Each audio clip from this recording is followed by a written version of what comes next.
미가서 6장 1절부터 8절까지 한 절씩 교대로 읽겠습니다. 주님께서 하시는 말씀을 들어라. 너는 일어나서 산 앞에서 소송 내용을 샅샅이 밝혀라. 산과 언덕이 네 말을 듣게 하여라. 너희 산들아, 땅을 바치고 있는 견고한 기둥들아, 나 주가 상세히 밝히는 고발을 들어보아라. 나 주의 고소에 귀를 기울여라. 나 주가 내 백성을 상대하여서 고소를 제기하였다. 내가 내 백성을 고발하고자 한다. 내 백성은 들어라. 내가 너희에게 어떻게 하였느냐? 내가 너희에게 짐이라도 되었다는 말이냐? 어디 나에게 대답해 보아라. 나는 너희를 이집트 땅에서 데리고 나왔다. 나는 너희의 몸값을 치르고서 너희를 종살이하던 집에서 데리고 나왔다. 모세와 아론과 미리암을 보내서 너희를 거기에서 데리고 나오게 한 것도 바로 나다. 내 백성아, 모압의 발락 왕이 어떤 음모를 꾸몄으며 부올의 아들 발람이 발락에게 어떻게 대답하였는지를 기억해 보아라. 시딤에서부터 길갈에 이르기까지 행군하면서 겪은 일들을 생각해 보아라. 너희가 이 모든 일을 돌이켜보면 나 주가 너희를 구원하려고 한 일들을 너희가 깨닫게 될 것이다. 내가 주님 앞에 나아갈 때 높으신 하나님께 예배 드릴 때 무엇을 가지고 가야 합니까? 번제물로 바칠 1년 된 송아지를 가지고 가면 됩니까? 수천 마리의 양이나 수만의 강줄기를 채울 올리브 기름을 드리면 주님께서 기뻐하시겠습니까? 내 허물을 벗겨주시기를 빌면서 내 맏아들이라도 주님께 바쳐야 합니까? 내가 지은 죄를 용서해 주시기를 빌면서 이 몸의 열매를 주님께 바쳐야 합니까? 너 사람아, 무엇이 착한 일인지를 주님께서 이미 말씀하셨다. 주님께서 너에게 요구하시는 것이 무엇인지도 이미 말씀하셨다. 오로지 공의를 실천하며 인자를 사랑하며 겸손히 네 하나님과 함께 행하는 것이 아니냐. 아멘. 이 세상의 용어, 단어 중에 사람들에 의해서 왜곡된 단어들이 참 많습니다. 그 중에 대표적인 게 사랑이라고 봅니다. 성경에 얘기하는 하나님의 사랑은 조건 없이 주는 사랑이고요. 그리고 의지적인 사랑인데 비해서 이 세상에서 특별히 노래 가운데 사랑 얘기는 거의 좀 뭐라 그럴까요? 세속적이고 저속한 사랑으로 변질되어 있습니다. 변질된 그러한 단어 중에 하나가 뭐냐면 착하다 하는 단어인 것 같아요. 여러 가지 단어들이 있지만 제가 몇 가지 예를 들어보겠습니다. 어느 노인 복지관에서 있었던 일입니다. 할아버지가 혼자 사시는 분이 계셨어요. 그래서 복지관에 오시는 분뿐만 아니라 복지관 직원들이 그분 댁에 가서 도배를 싹 해드렸어요. 착한 일이죠. 근데 돌아왔는데 이 할아버지가 카메라하고 뭐가 없어졌다고 난동을 부리시는 거예요, 와서. 그러니까 복지관이 매일 시끄러워가지고 할 수 없이 그걸 다 사드렸어요. 조용히 하기 위해서. 그랬더니 그 다음에는 정관장에서 나온 무슨 홍삼 뭐 세트가 없어졌다고 또 그러시는 거예요. 그 옛날 거 다 없어진 거를 그러니까 그거보다 약간 비싼 거 다른 거를 또 사드렸어요. 그러기를 1년이 지나도록 한 200만 원을 쓰고 나서야 어찌할 도리가 없으니까 저한테 상담을 요구해 왔더라고요. 그래서 제가 뭐라고 그랬냐면 어르신에게 이런 단어를 쓰는 게 죄송한 일이지만 저는 이런 분을 뭐라고 하냐면 질이 안 좋은 노인네라고 불러요. 질이 안 좋은 사람이죠. 이분에게 좋은 얘기로 가서 한다고 될까요? 제가 가서? 절대로 안 되죠. 그래서 제가 복지관 직원들에게 얘기를 했습니다. 내용 증명을 보내라. 그리고 충고를 해줬어요. 이런 경험을 해보지 않으신 분들은 꼭 저를 향해서, 자, 여기도 한번 볼게요. 내용 증명이라는 걸 보내거나 받아보신 분. 험악한 세월을 사신 분이 별로 안 계시네요. 그러니까 내용 증명 이런 거를 해보지 않으신 분들은 제가 내용 증명을 보내라 이 얘기를 하면 목사님은 왜 싸움부터 하려고 드세요? 그리고 저에게 직접 이런 얘기도 했어요. 목사님은 착한 목사님은 아니시네요. 그러고요. 저도 제법 착하게 살아왔어요.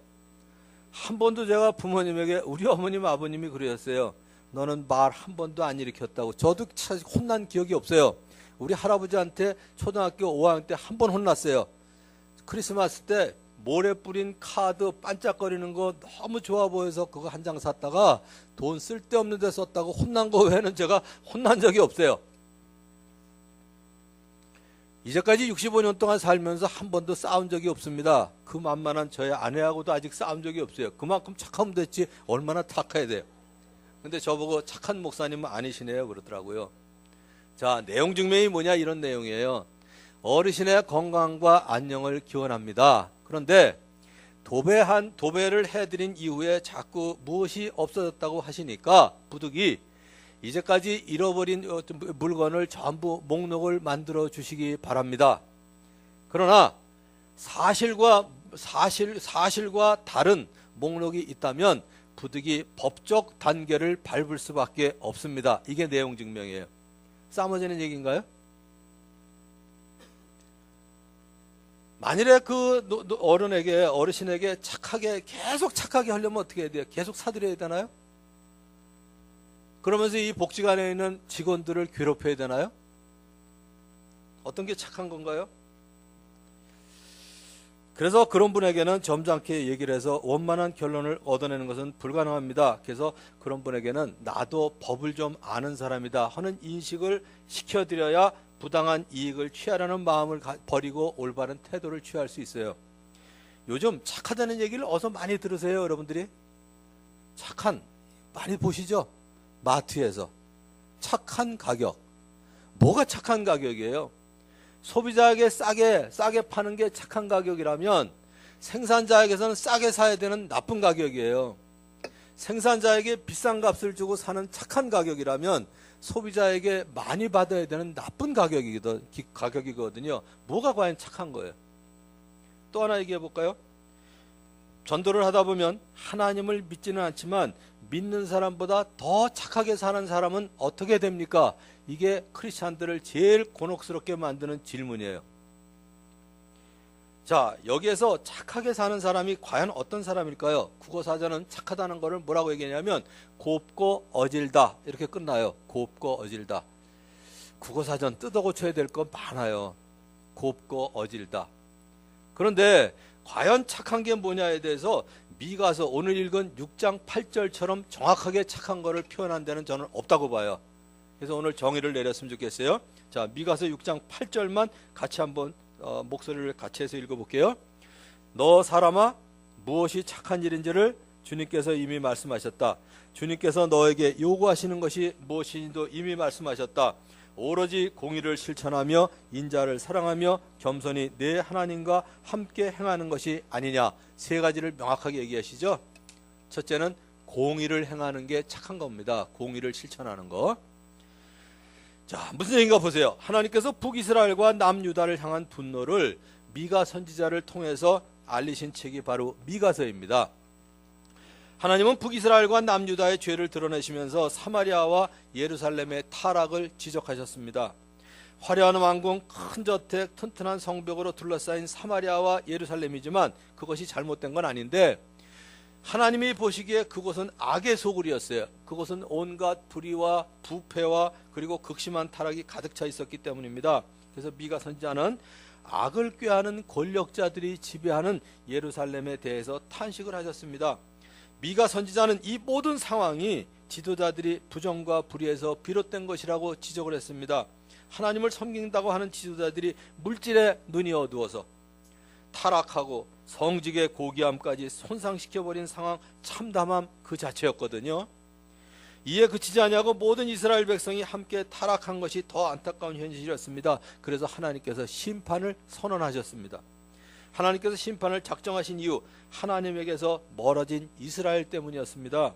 그럼에도 불구하고 이스라엘은 자신들이 왜 하나님의 심판을 자기들이 받아야 하는지, 하나님께서 무엇을 원하시는지를 몰랐어요.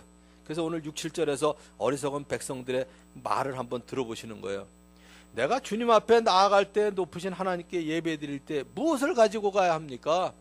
하나님이 뭘 안 갖다 드려서 진노하시는 것처럼 오해를 한 거예요. 하나님이 먹을 게 없어서 그걸 구하셨을까요? 돈이 없어서 돈을 요구하실까요? 뭘 안 갖고 와서 그런 걸로. 사람들은요, 이방 우상들을 섬기는 사람도 뭐가 잘 안 되면 어떻게 해요? 정성이 부족해서 그렇다고 더 갖다 바쳐야 되고 더 아무튼 빌어야 되고 전부 그거예요. 우리도 하나님을 그렇게 치사하고 유치한 하나님으로 만들 때가 많거든요. 그거 많아요. 여기 보세요. 번제물로 바칠 1년 된 송아지를 가지고 가면 됩니까? 수천 마리의 양이나 수만의 강줄기를 채울 올리브 기름을 가지고 가면 되겠습니까? 내 허물을 벗겨주시기를 빌면서 내 맏아들이라도 주님께 바쳐야 됩니까? 내가 지은 죄를 용서해 주시기를 빌면서 이 몸의 열매를 주님께 바쳐야 됩니까? 마치 하나님이 좋은 희생 제물, 많은 분량의 제물, 심지어는 맏아들을 바치는 것을 하나님께서 좋아하실 것이라고 착각을 하고 있는 거예요. 하나님께서 진정으로 원하시는 것은 그런 제사의 형태가 아닙니다. 옳고 그른 것에 대한 기준을 하나님의 생각에 맞추고 사는 것을 원하셨어요. 그러니까 하나님이 옳다고 하시는 것에 대해서는 순종해야죠. 하나님께서 죄라고 하시는 것에 대해서는 버리고 멀리할 줄 알아야 됩니다. 이게 주관이 없는 삶이 아니에요. 기준이 분명치 않은 사람에게 이 사람 보면 이 사람한테 맞추고 저 사람 보면 저 사람한테 맞추는 건 이건 주관이 없는 거지만, 분명한 기준이 없고 변함이 없으신 하나님, 그 하나님께 기준을 두고 하나님이 옳다고 하시면 순종하고 하나님이 죄라고 하면 버리고 멀리하는 건 이건 주관이 없는 게 아니죠. 그래서 우리의 주관을 하나님의 기쁘신 뜻에 일치시킬 줄 아는 것이 바로 공의를 실천하는 일이고, 그게 가장 착한 일이에요. 그게 가장 착한 일이에요. 우리 그리스도인들이, 교회 다니는 사람들이 제일 곤혹을 겪는 게 그거예요. 교회 나가는 사람들이 착해야지, 그리고 자기한테 유익하게 해주길 원해요. 부당한 요구를 하면서 목사님이 그러시면 어떡하냐고. 제가 그러죠, 속으로. 목사가 미쳤냐, 너 같은 걸 도와주게. 악한 사람 도와주는 게 착한 건가요? 그건 아니죠. 가끔 남편들이 그런 사람 있어요. 바깥에 있는 사람들한테는 착하고요, 집에 들어와서 아내 힘들게 만드는 사람이 있어요. 자기 친구들한테 착하게 집에 들어와서 그냥 일주일에 한 번씩 데려다가 먹이면서 와이프를 힘들게 만드는 거. 세상 사람들은 착하다고 그러겠죠. 그거 착한 건가요? 아내한테는 죽일 놈이죠. 이거 어떤 게 착한 거냐, 이거 어떤 게 착한 거냐. 아이들이 어른이나 선생님의 말씀을 잘 들으면 우리는 그 아이들에게 착하다고 이렇게 칭찬을 합니다. 그런데 아이들뿐만 아니라 어른도 마찬가지예요. 다른 사람의 의견을 들을 줄 모르고 자기 의견만 주장하는 사람을 우리는 고집불통 또는 거만한 사람이라고 부릅니다. 하나님의 뜻을 모르거나 선과 악에 대한 하나님의 기준을 모르면 우리 가운데도 다툼이 생기게 마련이에요. 저는 우리 당회 매주 토요일 아침마다 하는데 너무 좋아요, 하고 나면. 왜냐하면 우리끼리 네 의견이 옳으냐 내 의견이 옳으냐 그거 가지고 싸우는 게 아니고요, 결국 소리가 높아져도 어떤 게 하나님의 뜻이냐 여기에 초점을 맞추니까 싸울 일이 별로 없어요. 가끔 하나님의 뜻에 대해서 혼란이 오면 그래요. 이게 과연 영혼 구원하고 제자 삼는 일에 유익이 되냐 안 되냐, 그러니까요, 이 프로그램을 할 거냐 말 거냐 이것도 결정이 간단해요. 공연히 우리 내세우려고 하는 것만 안 하면 되고요. 그래서 어쨌든 의견이 다를 때는 우선 하나님의 말씀으로 돌아가서 하나님의 뜻을 확인해야 됩니다. 선과 악에 대한 하나님의 기준을 성경에서 확인하는 것이 옳고요. 이게 정말 하나님이 보시기에 선한 일이냐, 기뻐하실 만한 일이냐, 완전하신 일이냐, 이거에 대해서 다른 의견이 필요 없죠. 순종이 있을 뿐이죠. 그것이 하나님께서 기뻐하시는 공의를 행하는 일이고 착한 일입니다.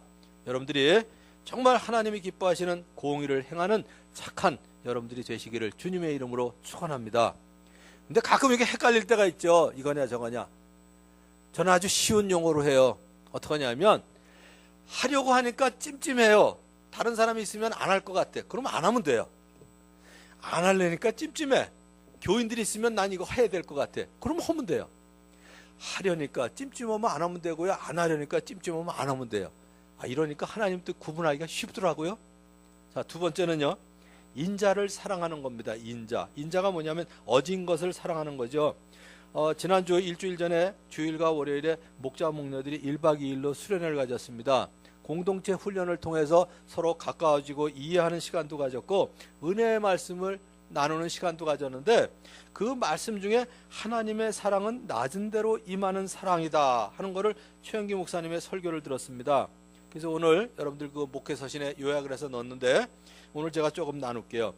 약한 사람, 고통받는 사람, 힘없는 사람에게 하나님의 사랑이 임합니다. 그런데 이사야 10장 2절에 이런 말씀이 있어요. 잘 들어보세요.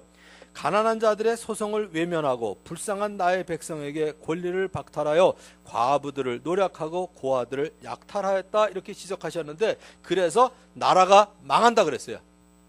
자, 다시 한번 읽을게요. 가난한 자들의 소송을 외면하고 불쌍한 나의 백성에게서 권리를 박탈하여 과부들을 노략하고 고아들을 약탈한 것, 이게 나라가 망할 만한 죄인가요? 이런다고 나라 망해야 되나요? 그런데 세상에서는 그들이 낮아 보이지만 하나님께는 그들이 그만큼 귀한 존재이기 때문에 대답은 그렇다예요. 하나님이 귀하게 보시는 사람을 약탈하고 그들을 돕지 않고 그런다면, 그들을 노략하고 그들을 약탈한다면 그거는 나라가 망할 죄다 이거예요. 그렇다예요. 그래서 하나님은 말씀하셨습니다. 레위기에서 듣지 못하는 사람을 저주해서는 안 된다. 눈이 먼 사람 앞에 걸려 넘어질 것을 놓아서는 안 된다. 너는 하나님 두려운 줄을 알아야 된다. 나는 주다. 하나님은 낮은 곳으로 임하시는 하나님이십니다. 설교 중에 1992년에 있었던 바르셀로나 올림픽 그 얘기를 들었고요. 끝난 다음에 동영상을 보면서 아마 거의 다 울었던 것 같아요. 올림픽에서 400m 경기를 했던 데릭 선수에 대한 얘기인데, 이 사람이 한 150m 정도 달렸을 때 제가 보기에 세 번째인가 달리다가 한번 그 스팟 하면서 그냥 팍 달리면 왜 앞으로 뛰어서 완전히 그 우승 후보자였거든요. 강력한 우승 후보자였어요. 근데 갑자기 그 순간에 햄스트링이라, 이게 허벅지 그 심살이 끊어지는 거거든요. 제가 이걸 경험해 봐서 그게 뭔지를 알아요. 저도 승부욕이 강해서 누구한테 지는 꼴을 못 보거든요. 그런데 우리 교회가 신설동에 있을 때 그 앞에 있는 중학교 운동장에서 체육대회를 한 적이 있습니다. 릴레이를 하는데 저하고 정재철 목사를 마지막 주자로 해놓은 거예요. 하필 또 정재철 목사하고, 거기다가 바톤도 정재철 목사가 먼저 받았어요. 제가 몇 발자국 뒤에서 받았거든요. 뛰다가 이 정도면 될 것 같아서 그냥 하는 말로 요시 그러고 팍 뛰는 순간 왼쪽 허벅지가 끊어지더라고요. 그래서 제가 알아요.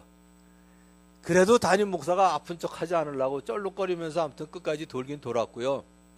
그리고 아픈 척 안 하려고 교인들하고 배드민턴도 쳐주고 끝 다 그랬는데, 세상에 집에 가서 보니까 허벅지가 시꺼멓더라고요. 전체가 다. 나 그 근육이 끊어지는 게 그렇게 무섭다는 걸 알았어요. 그래서 저는 이 대목을 가면 아주 실감이 나요. 딱 그랬는데 의료진이 당연히 들 것을 들고 왔겠죠. 근데 거부하고 대리기 하나 이 얘기만 하면 이 동영상만 보고 울어가지고 1부 예배 때 울어서 2부 예배 때는 절대로 안 울려고 그러는데, 아무튼 참고 해볼게요. 이 의료진의 들 것을 거부하고 가는데, 그때 이 관중석에서 대리게 아버지가 나와요. 아버지가. 그러니까 이제 아버지를 보는 순간 아들이 팍 울잖아요. 그러니까 이제 이렇게 해가지고 이제 어깨를 부축해가지고 400m를 끝까지 뛰어요. 아버지가 대릭하고. 그리고 마지막 결승선에 왔을 때 들어가라고 이제 어깨를 풀어요. 그 다음에 이제 이러면 안 되는데. 어나운서하고 이제 그 인터뷰를 하는데 그 아버지가 한 얘기가 뭐냐면, 우승을 한 아들보다 끝까지 이런 상황에서도 완주한 아들이 자랑스럽다고 이렇게 고백을 하거든요. 그게 우리 하나님 같아요. 근데 우리는 많은 경우에 우리 목자와 목녀들도 자꾸 성공하기를 소망하지 않았으면 좋겠어요. 뭐 분가를 해야 되고 뭐 이런 것 때문에 몇 대가 분가를 했다, 이것 때문에 성공에 제발 취하지 않으셨으면 좋겠어요. 성실하게 끝까지 완주하는 걸 자랑스럽게 생각하시는 하나님이시고, 하나님이 끝까지 완주하도록 붙들어 주실 거거든요.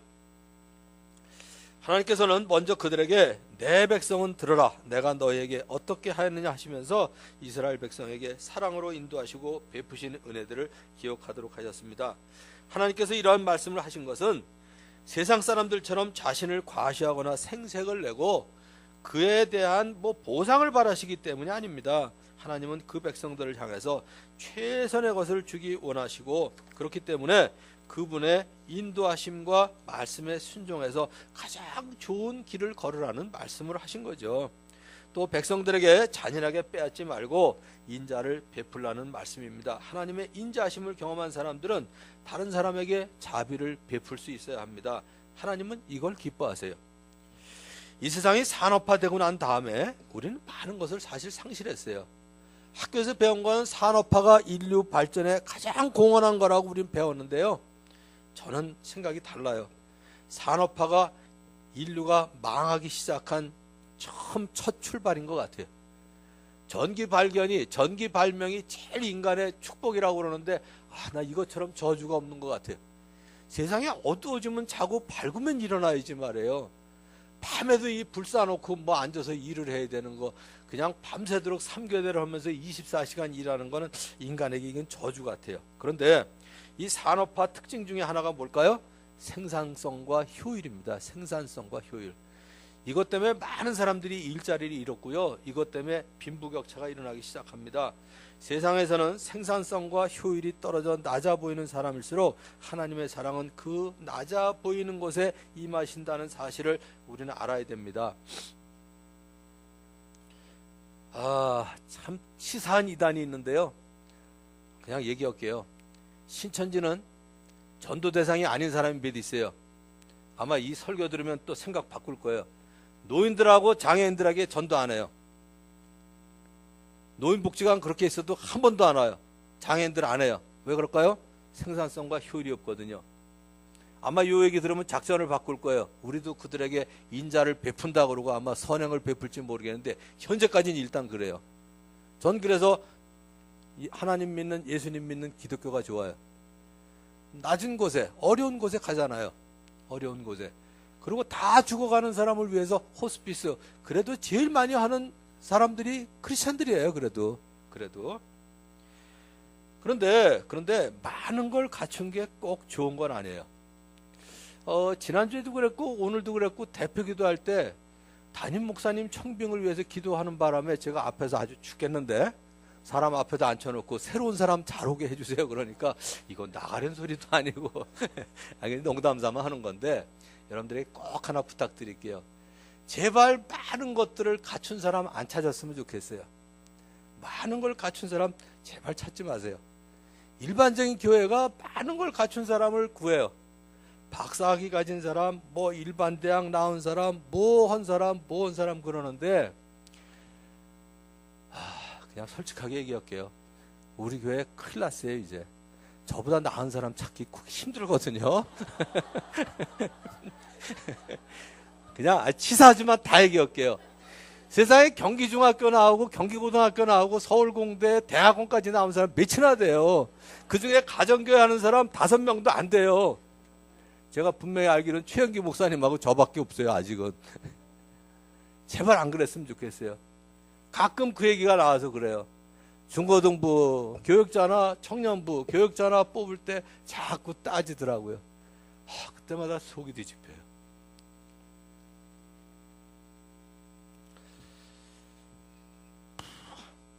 별 치사한 얘기를 다 하는데 어쨌든 많은 걸 가진 게 꼭 좋은 건 아닙니다.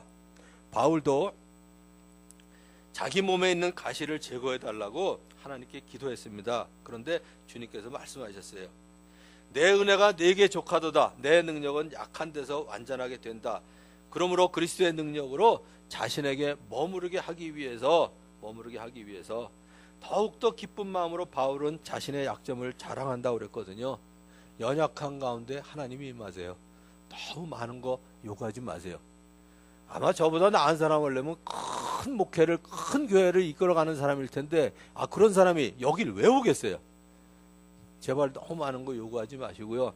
진짜 하나님의 공의를 실천하는 사람, 인자를 사랑하는 사람, 자기의 연약함 가운데 임하실 그리스도의 능력을 기대하고 다른 연약한 사람들에게도 인자를 많이 베푸시는 사람 꼭 찾으셨으면 좋겠고요. 여러분들도 공의를 실천하고 인자를 사랑하는 일에 열심하는 여러분 되시기를 주님의 이름으로 축원합니다.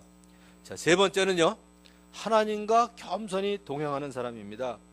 자, 그들에게 더욱 안타까운 일은 지도자를 따라 모든 이스라엘 백성이 우상 숭배에 빠져서 하나님을 의지하는 순수한 신앙을 잃어버리고 온갖 불의와 부패로 가득 차게 된 것이었습니다. 그들은 자연히 하나님을 멀리하게 됐고 하나님의 말씀에 귀를 막아버렸어요. 자, 서두에 얘기한 거 있죠? 마지막 이제 한 가지 풀어드릴게요. 하나님을 믿지는 않지만 믿는 사람보다 더 착하게 사는 사람은 어떻게 되나요? 이렇게 질문하면 우리가 곤혹스러워요. 다른 질문을 제가 하나 해볼게요. 다른 질문을. 여기 누가 좋은가요? 우리 또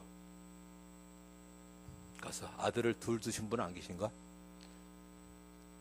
누가 계신가? 떠오르질 않네. 아들 둘 있는 사람이 나밖에 생각이 안 나. 그냥 우리 아들 예를 듭시다. 우리 아들이요. 우리 아들이 이런 평을 듣는다고 치자고요. 이놈의 자식들이 부모는 한 번 찾아오는 법이 없어. 한 번 찾아오는 법이 없는데 세상에서는 세상에 그보다 더 완벽하고 착한 사람이 없다는 평을 들어요. 어떻게 해석해야 될까요? 착한 사람 맞아요? 부모하고 관계는 빼놓고 부모는 전혀 찾아오는 법이 없어. 그런데 세상에서는 그보다 더 완벽하고 그보다 더 착한 사람이 없어. 어떻게 될까요? 이건 말이 안 돼요. 이미 부모는 찾아오지 않고 부모는 공경하지 않지만 그것부터가 착한 사람은 아니에요. 거기서 이미 끝난 거예요. 그러니까 사람을 만드시고 사람을 창조하시고 그런 하나님을 믿지는 않지만 믿는 사람보다 더 착하게 사는 사람은 어떻게 되나요? 질문이 틀린 거예요. 하나님은 믿지 않지만 이거부터가 잘못된 거죠. 이거는 아버지 엄마는 믿지 않지만 아버지 엄마하고 관계는 없지만 그래도 아버지하고 같이 살면서 있는 어느 애보다도 이렇게 착한 애는 처음 봤어요. 맞아요? 여러분 자녀가 그러길 바라요? 어디 나가서 완벽하고 착하다고 칭찬을 받는데 세상에 나는 생전 찾아오질 않아 이놈의 자식들이. 그게 착한 건가요? 아니죠. 그거는 이미 착한 게 아니에요. 그 질문 자체가 잘못된 거예요. 거기에 미혹되지 마세요. 부모를 공경하지 않고 부모와 별 관계없이 사는 사람은 일단 착하다고 긍정적인 평가를 내릴 수 없습니다. 그거는 질문 자체가 잘못된 거예요. 제가 아들 둘을 키우면서 아이들이 한 말 중에 감격스러운 말들 몇 가지를 기억하고 있는 게 있는데 좀 오늘은 치사한 얘기 좀 할게요. 지금까지는 꾹 참았지만 이제 오래 남지 않은 것 같아요. 자꾸 청빙을 위해서 기도하니까. 그러니까 치사한 얘기도 이제 마지막 하고 갈게요. 여러분들에게 유익이 된다면. 저와 뭐 제 자식의 자랑이 될지 모르겠는데 우리 애가 초등학교 5학년 때 일이었어요. 어디에 증명사진을 붙이기 위해서 증명사진을 만지작거리고 있는데 우리 애가 저보고 아빠 저도 증명사진 하나만 주세요 그러더라고요. 내 증명사진은 네가 뭐 하려고 그러냐 했더니 에이 하나만 달래요. 그래서 뭐 증명사진 달래는데 그거 뭐 줄 거 뭐 있어요. 그게 좋죠. 근데 그 다음날 놀라운 일이 생겼어요. 우리 애가 갖고 있는 독사진이 하나 있었어요. 오늘 실감나게 이거를 제가 갖고 있다가 우리 애한테 줬는데 그걸 받아와야 되는 건데 그냥 보여드릴게요. 독사진이 요만한 거 옛날 뭐 46판인가 뭐 46 사이즈인가 요만한 거 있죠. 요런 독사진이 자기 책상 위에 딱 얹혀 있더라고요. 세워져 있어요. 액자에. 근데 저한테 얻은 증명사진이 여기 이렇게 붙어 있더라고요. 오른쪽에. 여기에는 자기 혼자 이쪽을 바라보는 사진이 있고 근데 내 사진 위에다가 뭐라고 썼냐면 우리 애가 자기 이름을 썼어요. 이명철. 그것까진 좋아요. 그 다음에 그 사진 밑에 써놓은 게 저로 하여금 울게 만들었어요. 이명철 장래의 모습. 이렇게 썼더라고요. 이거 감동되지 않아요? 저는 애들 키우면서 제일 감사한 일 중에 하나예요. 자식이 부모를 닮고 싶다. 아버지를 닮고 싶은 것보다 더 큰 복이 있을까요? 좀 이런 맛이 있어야죠. 이게 하나님하고 동행하는 거예요. 또 하나 자랑할까요? 우리 애들이 고등학교 때, 뭐 지금도 결혼하고 나서도 이제 뭐 처자까지 데리고 저를 따라다니는데 고등학교 때 한 번은 제 차를 타고 가는데 뒤에 두 놈이 앉아 있더라고요. 그래서 제가 짓궂게 물어봤어요. 저는 가끔 정의를 내려주기 위해서 질문하는 경우가 많거든요. 다른 애들은 초등학교 고학년만 돼도 안 따라다니는데 너희들은 왜 고등학교 3학년 1학년이나 된 놈이 날 따라다니냐? 그랬더니 대답을 안 하더라고요. 왜 따라다녀? 그러고 몇 번 물어봤더니 대답을 하는데 우리 큰애가 멋있는 대답을 했어요. 아빠 따라다녀서 손해본 적이 없거든요. 그러더라고요. 애들이 따라다니게 하는 방법은 간단해요. 아빠 엄마 따라다녀서 손해본 적 없으면 꼭 따라다녀요. 그런데 여러분들이 실수하시는 게 이제 몇 가지. 일반적으로 어른들이 잘못하는 게 뭐냐면 어린애들을 데리고 어디 가세요 주로? 박물관, 그 다음에 뭐 미술관. 애들 어릴 때부터 공부시키겠다고 꼭 교육장소를 데리고 다니세요. 근데 여러분들 어릴 때 박물관 가면 재미있으셨어요?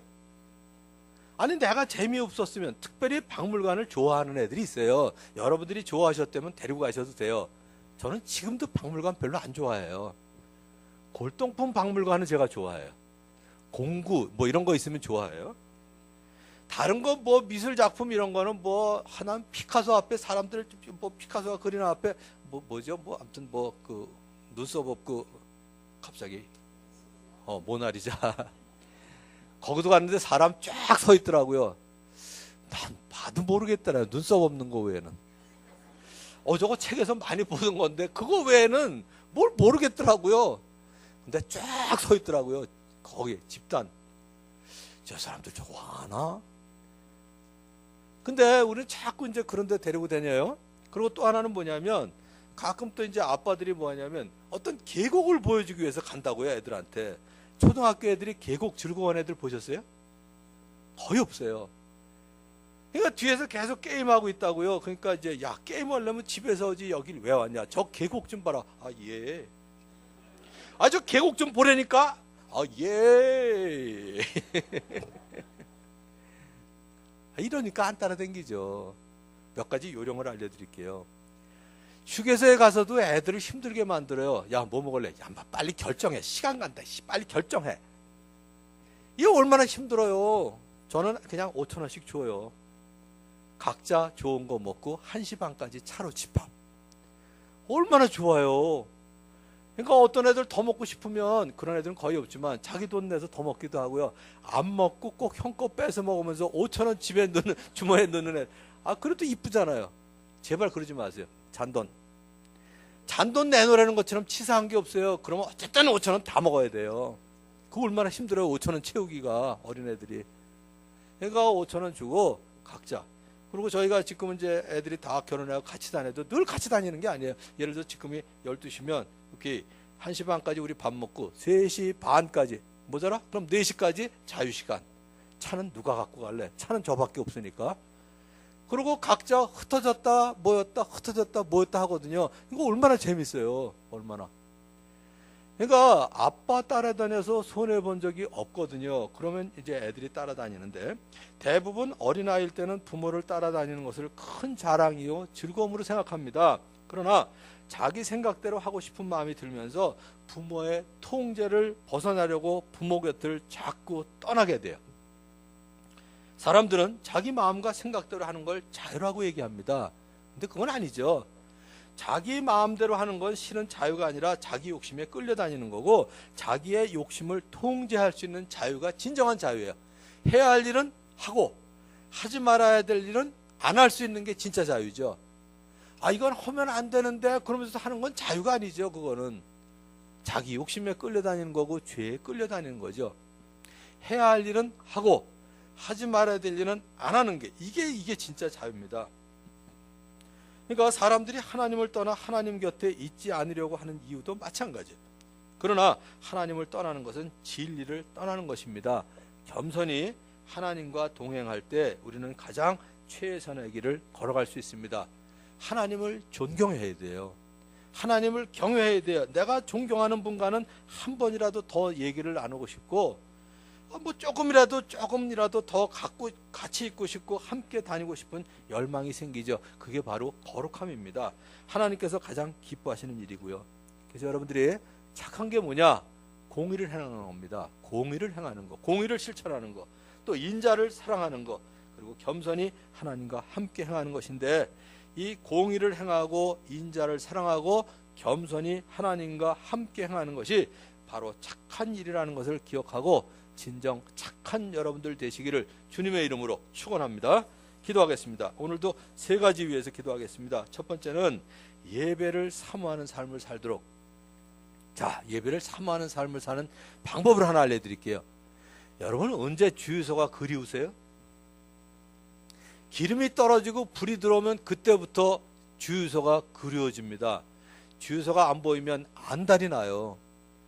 그래서 제일 좋은 건 뭐냐면 정말 하나님 뜻대로 경건하게 살고자 하는 치열한 영적 전투를 통해서 체험받고 싶고, 언제 탄약이 그리워져요?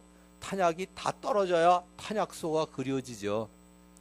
그래서 여러분들이 평소에 정말 하나님의 뜻대로 경건하게 살려고 해야 예배가 그리워지고요. 거기서 기름 좀 넣고 탄알 좀 채우고 싶을 거 아니에요. 그래서 그거 없이는 절대로 예배가 그리워지질 않습니다. 새벽 기도가 그립지 않고 수요 예배가 그립지 않고 더구나 주일 예배가 그립지 않은 거는 여러분들이 잘못된 삶을 사시는 거예요. 착한 삶을 살고 있는 게 아니거든요. 그래서 꼭 예배를 사모하는 삶을 살게 해주세요. 기도했으면 좋겠고요. 모든 민족을 제자로 삼기 원하시는 아버지 하나님 앞에서 나를 통해서 2016년도에도 꼭 한 명 이상 주님 앞에 돌아오는 영혼 생기게 해주세요. 두 번째고요. 세 번째는 오늘 말씀 통해서 새로운 다짐이 생긴 게 있다면 하나님 앞에 재헌신하는 기도 꼭 세 가지 우리 소리를 내서 통성으로 한번 기도하겠습니다. 1분 동안 기도한 후에 제가 기도하겠습니다. 하나님